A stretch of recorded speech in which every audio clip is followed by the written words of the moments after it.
తిరుపతి జిల్లా గూడూరుకు చెందిన rowdy sheeter శ్రీకాంత్కు TDP సర్కారే payroll ఇచ్చిందన్నారు మాజీ మంత్రి కారుమూరి నాగేశ్వరరావు.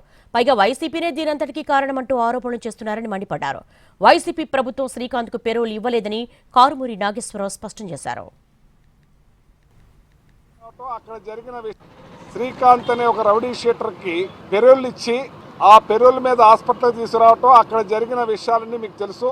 కానీ హోమ్ మినిస్టర్ గారు ఇది వైఎస్ఆర్ వాళ్ళ తాలూకా, వైఎస్ఆర్ వాళ్ళని అంటే మా ప్రభుత్వం ఇప్పుడని అడుగుతున్నాం మిమ్మల్ని.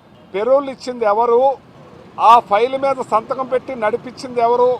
Home minister. ఇవన్నీ కూడా చేస్తున్నవి కుట్రలు కుతంత్రాలు అన్నీ కూడా మళ్ళీ అడ్డంగా కేసులు పెట్టి మా వాళ్ళని ఇబ్బంది పెట్టి బాధలు పెట్టే కార్యక్రమం కూడా చేస్తూ ఎన్ని రకాల ఇబ్బందులు రాష్ట్రంలో జరుగుతున్నాయంటే జగన్మోహన్ రెడ్డి గారు వస్తున్నారంటేనే వాళ్ళకి భయం పడుతుంది.